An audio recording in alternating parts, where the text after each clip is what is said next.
Sir Sharmila గారు ఈ రాష్ట్రంలో అసలు అభివృద్ధే జరగలేదు అని చెప్పేసి అంటున్నారు. దీని మీద మీ స్పందన? ఫస్ట్ ఆఫ్ ఆల్ శర్మిల గారిని మేము రాజశేఖర రెడ్డి బిడ్డగా చూసాం. తను మాతో పాటు ఆమెతో పాటు మేము కూడా ఒక కార్యకర్తలుగా పార్టీ క్లిష్ట పరిస్థితుల్లో ఉన్నప్పుడు రాజశేఖర రెడ్డి గారిని ఎఫ్ఐఆర్లో పేరులో చేసినప్పుడు జగన్మోహన్ రెడ్డి గారు సపరేట్గా పార్టీ పెట్టినప్పుడు కానుంచి మేమందరం కష్టపడ్డవాళ్ళమే ఏంది.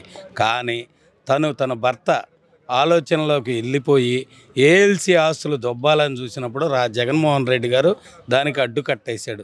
అది మనసులో దృష్టిలో పెట్టుకొని ఆమె 36 రకాలుగా తెలంగాణలో నేను ఏడే తెలంగాణ బిడ్డని నేను నా సాగు కూడా ఇక్కడే అంది. ఈరోజేమో ఏడకొచ్చి మళ్ళీ జగన్మోహన్ రెడ్డి గారిని విమర్శించే స్థాయి తనకు లేదు, రాదు, రాబోదు కూడా. తన ఇంటి పేరు వేరు, తను అనిల్ శాస్త్రి గారు, శర్మిల శాస్త్రి గారు తను ఓన్లీ వారసత్వం అన్నది ఒక రాజశేఖర రెడ్డి గారి బిడ్డగా జగన్మోహన్ రెడ్డి గారికి తప్పగా తనకి ఎటువంటి ఆలోచన లేదు. తను ఓసర వెళ్ళి అలాగే మా నాన్నగారి పేరు చెడగొడుతున్నాడు జగన్మోహన్ రెడ్డి అని చెప్పేసి అంటున్నారు. దానికి నువ్వు జడగొడుతున్నావు, పార్టీలు మారుతున్నావు, పార్టీలు పెడుతున్నావు. కాంగ్రెస్ పార్టీ అన్నది ఎప్పుడు 30 సంవత్సరాల బ్యాక్ గతంలో మేము నేను కార్పొరేటర్గా చేసే కాంగ్రెస్ పార్టీ 2000లో మేమంతా రాజశేఖర రెడ్డి గారి అభిమానులు. అట్లాంటి రాజశేఖర రెడ్డి గారు 2 టైమ్స్ కాంగ్రెస్ పార్టీని ఈ రాష్ట్రంలో ఒక రాష్ట్రుడి దగ్గర నుంచి రాష్ట్రంలో కాంగ్రెస్ పార్టీని అధికారం తెస్తే అట్లాంటి మహానుభావుడు చనిపోయిన మరుక్షణం ఈ 15 సెకండ్లో వాళ్ళ బిడ్డ అయిన జగన్మోహన్ రెడ్డి గారిని ఎఫ్ఐఆర్లో ఇరికిచ్చి మళ్ళీ రాజశేఖర రెడ్డి గారి పేరు కూడా ఎఫ్ఐఆర్లో చేర్పించిన ఘనత కాంగ్రెస్ పార్టీ. వాళ్ళ పార్టీతో నువ్వు ఈరోజు టైఅప్ అయి చంద్రబాబు మాయలో పడిపోయి చంద్రబాబుతో ఇండైరెక్ట్గా మ్యూచువల్ అండర్స్టాండింగ్తో ఈరోజు జగన్మోహన్ రెడ్డి మీదకి నువ్వు నోటికొచ్చినట్లు మాట్లాడుతున్నావు. నువ్వేంది ఇదేందో మాకు తెలుసు, నీ స్థాయి కూడా తెలుసుకొని మాట్లాడు. ఒకటే జగన్మోహన్ రెడ్డి గారి చెల్లెలుగా నిన్ను అభిమానిస్తాం, గౌరవిస్తాం. ఇక మా నోళ్ళు తెలిస్తే నువ్వు రోడ్ల మీద కూడా తిరగవు. ఎందుకంటే నీ స్థాయి అది కాదు. నువ్వు ఆడకూతురికి ఆవేశం ఉండకూడదు. ఆలోచన నువ్వు నీ భర్త మాయలో పడ్డావు. అతను ఏఎల్సీ ఆస్తులు మత సంబంధించిన ఆస్తులు దొబ్బడానికి అప్పట్లోనే స్కెచ్ చేస్తే కాదని జగన్మోహన్ రెడ్డి గారు ఎప్పుడైతే అడ్డుకట్టేశాడో ఆ దెబ్బతో ఇప్పుడు నువ్వు కాంగ్రెస్ పార్టీ పంతం చేరి నువ్వు వచ్చి మాకు నీతులు చెబుతావా? ఆంధ్ర రాష్ట్ర ప్రజలకు తెలుసు ఎవరు ఎట్లా అభివృద్ధి. ఈరోజు జీడిపి రేట్లో కానీ అన్నింటిలో కానీ వృద్ధి అన్ని దేశంలో నెంబర్ 1 స్థానానికి దూసుకుపోతుంది ఆంధ్రప్రదేశ్. సార్ రేపు 31st జరగబోయే సిద్ధం అని చెప్పేసి ప్రోగ్రామ్ ఎలా ఉండబడుతుంది సార్? పూర్తి సక్సెస్ అయింది. ఎందుకంటే జగన్మోహన్ రెడ్డి గారు ప్రతి ఒక్క సంక్షేమ పథకాలని డైరెక్ట్ డీబీటీ ద్వారా నాన్ డీబీటీ ద్వారా పేద ప్రజలకు అందించారు. ఎస్సీ ఎస్టీ బీసీ మైనార్టీ ఓబీసీలో కూడా ఓబీసీ క్యాండిడేట్లకు కూడా ప్రతి ఒక్కళ్ళకి సంక్షేమ పథకాలు డైరెక్ట్గా వాళ్ళ అకౌంట్లోకి పంపించి ఈరోజు పిల్లలు చదువుకోవడానికి అమ్మబడి కాడ నుంచి చదువుల్లో ఎంత ఇంప్లిమెంట్ చేశాడు. ఆరోగ్యశ్రీలో 3600 వ్యాధులకి ప్లస్ కార్పొరేటర్ పక్క రాష్ట్రాలకు కూడా ఇచ్చి ఈరోజు రాష్ట్ర అభివృద్ధికి ముందుకు తీసుకెళ్తున్న గౌరవ ముఖ్యమంత్రుల వర్యులు రేపు పెట్టబోయే సిద్ధం అన్నదానికి వైసీపీ శ్రేణులు అన్నిటికీ సిద్ధపడి ఉన్నాం. ఎందుకంటే మా కర్తవ్యం ఒకటే, ఇంకా 30 సంవత్సరాల వరకు జగన్మోహన్ రెడ్డి గారు సీఎంగా ఉంటారు. ఎస్సీ ఎస్టీ బీసీ మైనార్టీ క్యాస్టులు ప్రతి ఒక్కళ్ళు ఆర్థికంగానో విద్యాపరంగానో రాజకీయంగానో అన్ని రంగాల్లో అభివృద్ధి చెందాలంటే మనకు ఒక్క నాయకుడు జగన్మోహన్ రెడ్డి గారిని సీఎంగా చేసుకోవడానికి మా ప్రాణాలు తృణపాయంగా అయినా సరే అర్పించైనా సరే మేము సీఎంగా చేసుకుంటాం. ఎందుకంటే ఈరోజు ఒక ఎస్సీ ఇంట్లోనో బీసీ ఇంట్లోనో ఒక క్రిస్టియన్స్ ఇంట్లోనో మైనార్టీ ఇంట్లోనో ప్రశాంతంగా కుటుంబాలు నడుస్తున్నాయి అంటే దానికి కారణం ఒక జగన్మోహన్ రెడ్డి గారు. ఎందుకంటే వాళ్ళకి రావాల్సిన ప్రతి ఒక్క ప్రతిఫలం వాళ్ళ అకౌంట్లోకి వాళ్ళ పిల్లలు చదువుకోవడానికి వాళ్ళు ఆర్థికంగా ఎదగడానికి వాళ్ళు ఇళ్ళు కట్టిన 33 లక్షల ఇళ్ళు ఇప్పుడు మినిమం 25 లక్షల ఇళ్ళు రెడీగా ఉన్నాయి. ఇళ్ళు లేని పేదలకు ఇళ్ళు కట్టేయటం కానీ నా ఎస్సీ నా ఎస్టీ నా బీసీ అన్నాడే కానీ ఇంకొక రకంగా ఆయన ఏ రోజు చూడాల. వాళ్ళు ధనికులకి ఏ రోజు సీఎం కొమ్ముకాయల జగన్మోహన్ రెడ్డి గారు ప్రతి పేదవాడిని పలకరించాడు, పేదవాడి గుండెని తట్టాడు. ఇట్లాంటి సీఎం రేపు పోయినట్టు 175 అన్నది కంపల్సరీ డ్యామ్ షూర్గా కొడతాం. ఎన్ని కుయుక్తులు బలిగినా ఇట్లాంటి షర్మిలలు ఎన్ని వచ్చినా లేకపోతే షర్మిల భర్త అయిన శాస్త్రి గారు అనిల్ శాస్త్రి గారు యనమాలుండి ఎన్ని రాజకీయాలు చేసినా ఎన్ని చేసినా సరే డోంట్ కేర్. ఎందుకంటే పేదల ప్రజల్లో స్థిరస్థాయిగా రాజశేఖర రెడ్డి గారు ఉన్నారు. ఆయన తనయుడైన జగన్మోహన్ రెడ్డి గారు స్థిరస్థాయిగా నిలబడి ఉన్నాడు. కనుక ఎన్ని కుయుక్తులు డబ్బులు ఉన్నవాడిని తీసుకొస్తున్నారు. ఏం పోయి ప్యాకేజీ మాట్లాడుకుందో ఏమో, ఆ పార్టీ అంది ఈ పార్టీ అంది, ఆడబోయాం. అసలు రేవంత్ రెడ్డిని తిట్టింది, ఈరోజు వచ్చి అదే కాంగ్రెస్ పార్టీలో చేరింది. మళ్ళీ ఏడకొచ్చాం జగన్ రెడ్డి అందా. నీ స్థాయి ఏంది? నువ్వేంది? నువ్వు ఒక ఇంటి ఆడబిడ్డవి, పక్కకి వెళ్ళిపోయావు. ఓన్లీ నీ తండ్రి గారి పేరు ఉచ్చారణ చేయడానికే నువ్వు పనికి వస్తావు. అది కూడా కోల్పోతున్నావు నువ్వు. రాజశేఖర రెడ్డి బిడ్డ అనే భావన కూడా కోల్పోయేదాకా తెస్తున్నావు నువ్వు. దయచేసి వైఎస్ఆర్సీపీ జగన్మోహన్ రెడ్డి గారి అభిమానులు ఆగ్రహాన్ని కట్టలు తెంచుకున్న దాకా నువ్వేం ఏది పడితే అది మాట్లాడితే నువ్వు రాజశేఖర రెడ్డి బిడ్డ అని కూడా చూడడం. ఏ కాడకి శర్మ హైదరాబాద్ నుంచి నువ్వు అక్కడ నుంచి పారిపోయొచ్చో, పక్క రాష్ట్రం నుంచి నువ్వు ఉంటాం పక్క రాష్ట్రంలో.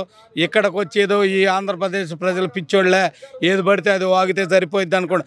నీతో పాటు మేము బస్సులు ఎక్కామమ్మా, మేము కోరుకున్నాం, మేము తిరిగాం, నడిచాం నీతో పాటు. అమ్మా ఫోటోలు కూడా ఉండే, పెట్టమంటే పెడతాం. నీతో పాటు తిరిగాం. నువ్వు స్వార్థంతో తిరిగావు. మేము మా రాజశేఖర రెడ్డి బిడ్డని సీఎంగా చూసుకోవాలి, ఆంధ్రప్రదేశ్ సస్యశ్యామలంగా ఉండాలని కోరుకున్నాం. నీకులాగా ఒక 36 ఏసీలు వేసుకొని ఊసర వెళ్ళ రంగులు మార్చుకోవాలా? మేము నీకులాగానే కష్టపడ్డాం. నువ్వెప్పుడు జగన్మోహన్ రెడ్డి గారితో పాటు మీ తండ్రి గారిని రాజశేఖర రెడ్డి గారితో పాటు మా అభిమాని రాజశేఖర రెడ్డి గారి అభిమానంతోనే మేము కాంగ్రెస్ పార్టీ వాదులం. అప్పుడు ఇప్పుడు ఎప్పుడు వైఎస్ఆర్సీపీ కాంగ్రెస్ పార్టీలో రాజశేఖర రెడ్డి గారి అభిమానులు, జగన్మోహన్ రెడ్డి గారి సైన్యాన్ని మేము. నువ్వు నోటికి వచ్చినట్టు చవాకులు పగిలితే రేపటి రోజు నువ్వు ఎక్కడా తిరగలేవు. ఎందుకంటే నేను ఒక ఎస్సీని, దళితులమి, మా క్రిస్టియన్ మైనార్టీ అందరూ ఉండాం. మేము తెలుసుకుంటే నువ్వు రాష్ట్రంలో ఎక్కడా తిరగలేవు. నువ్వు ఏదో వేషం మార్చాను, మాట మార్చానంటే జరగదమ్మా. ఆంధ్రప్రదేశ్ ప్రజలు అన్ని క్షుణ్ణంగా చూస్తున్నారు. ఈరోజు 2 years కరోనా టైంలో దేశంలో ఏ సీఎం చేయని విధంగా మా గౌరవ ముఖ్యమంత్రి వర్యులు జగన్మోహన్ రెడ్డి గారు చేశారు. ప్రతి ఒక్క ఇంటికి ఆర్బీకేని పంపించాడు, స్టాఫ్ నర్సు పంపించాడు, వాలంటీర్ని పంపించాడు, సబ్సిడెంట్గా రేషన్ బియ్యం పంపించాడు. ఇంట్లో కరోనా టైంలో ఆదుకున్న మహానుభావుడు.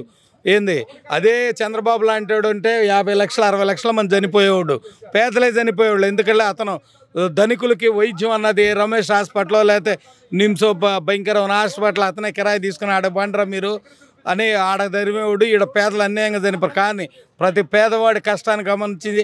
ఆ రోజుల్లో పేదవాడికి డబ్బు లేదన్న మూమెంట్లో ప్రతి ఒక్కటి సబ్సిడెంట్కి ఇంటికి సప్లై చేసిన ఏకైక నాయకుడు ఈ దేశంలో ఒక్క జగన్మోహన్ రెడ్డి తప్ప ఎవరు చేయలే. నువ్వేదో అవాకులు చవాకులు పలే అభివృద్ధి ఎట్నుంచి అభివృద్ధి రా? షిఫ్ట్ యార్డులు కడుతున్నారు. మళ్ళీ ఆడ నువ్వు మొన్న పోయి వైజాగ్లో ఇచ్చాపురంలో ఏదో వాగే ఒక పక్కనే ఉందిగా మన హాస్పిటల్ ఓపెనింగ్. ఎన్ని సంవత్సరాలు? ఉద్దానం హాస్పిటల్ చరిత్రలో ఎప్పుడన్నా ఉందా?